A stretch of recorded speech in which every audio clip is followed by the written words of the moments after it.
Look what I subconsciously did here. I gave you devil Yeah, you horns gave and me an a angel devil halo. horn and a halo. Yep, look at that. Look at that. Hi, I'm Lily Gladstone. And I'm Leonardo DiCaprio. And this is Notes on a Scene. Killers of the Flower Moon. You live in this house just with your mother? I take care for her. And you live with your uncle? Yes. You know him? Since I can remember. He's a nice man.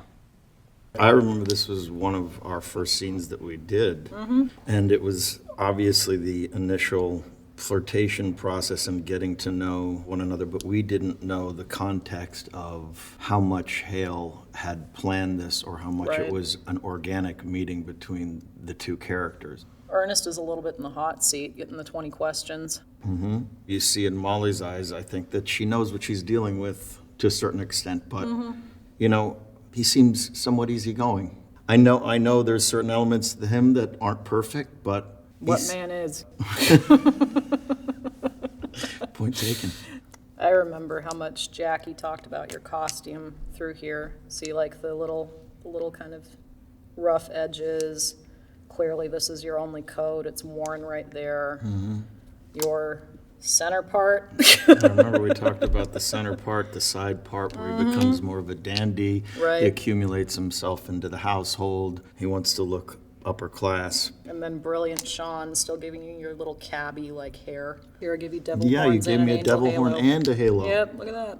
Look at that. Jack Fisk and the whole art department, including Addie Roanhorse, a local. A lot of the things that you see belong to Osage families and come from this era. These red spode dishes come from the Red Corn family. Every year when they host people at their camp and feed people during their dances in the summer, they would use this set. But this summer they had rented plates. So now these dishes, this very cup that Leo's drinking out of, is back in circulation with the Red Corns and is feeding people every summer. I forgot that. Man, you Yeah. have a good memory. Why did you come here? For what? To live here. Yes, I live here. Why? I love that when this scene was written out, it was, I think, originally accommodating for the language barrier, and then we decided Molly was way more fluent in English. You know, we're so used to seeing Indians in film speaking in broken English and not really following fully, but here it's like Ernest is the one who's kind of not tracking. He's not the sharpest tool in the shed.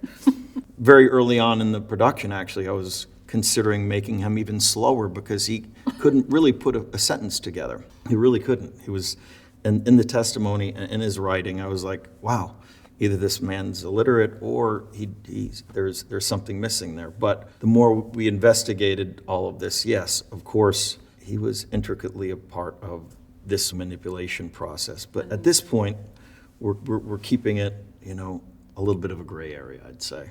Why? For my uncle. I work with him. Your brother is Brian? Byron, that's right. Byron.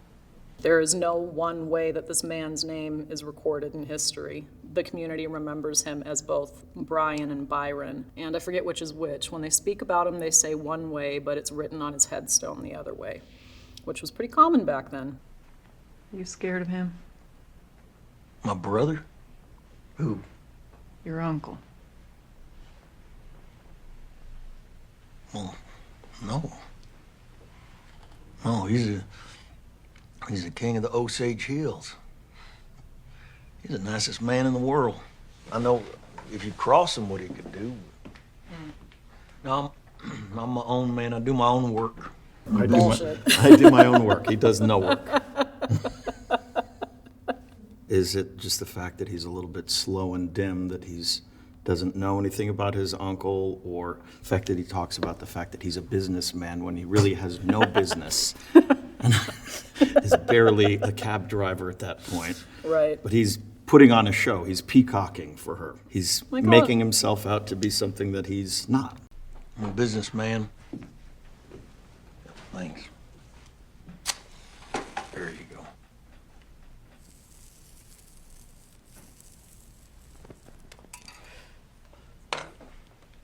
there's only 2 real scenes where I smoke a cigarette, and there are these bookmarked scenes where, you know, we're initially starting to flirt. We share tobacco, and it's like, oh yeah, I smoke. You know, we're going to share everything. Yes, you know, we have a lot in common. And at the end, where I sort of have to go back on my word in the trial, and I'm completely manipulating and lying to her, saying that no, I was beaten by the FBI. You know, none of the stuff is true about my Lying again. I was lying again, and we start to share tobacco. Molly is wearing 2 Wabanka pins, which means that she's been married. Unwed Osage women wear 3. So when he asks, How come you don't have a husband? I'm a man. I want to know why a woman like you doesn't have a husband. Molly's response is lightly touching her pins and straightening her shirt to right. see if he knows that or not. And but of she's not going to course, disclose it. he's massively ignorant to all of this. That was part of the research when we were talking with community to figure out what this dynamic would have been, because there's nobody living that knew these 2. We found a lot of what their dynamic in the marriage may have been and the legacy that we heard about their kids.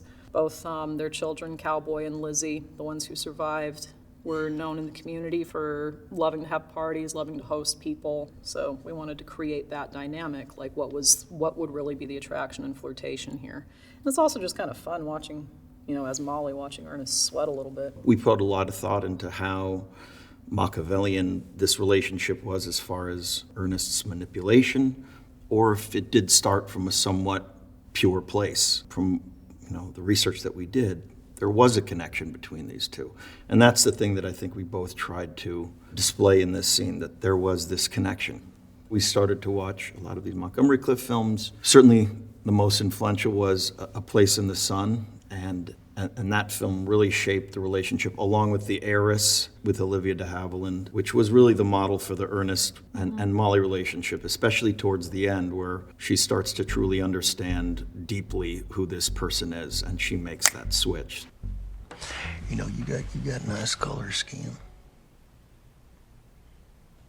What color would you say that is? My color. And that is everything. Thank you. I'm right. Oh, no. 4 Killers of the Flower Moon. Good job, Ernest. That's Ernest's writing. Wait, let me. Okay, look. Let me Take a picture of that. That's actually I'm beautiful. not gonna give there. I want to at least have my eyes open. There. Take that photo. That's cool. This is our writing. This is Molly's work, and this is for Killers That's of the pretty- Flower Moon by Ernest, because that's what his writing looked like in real life. Can I get my phone? We went back into character on this.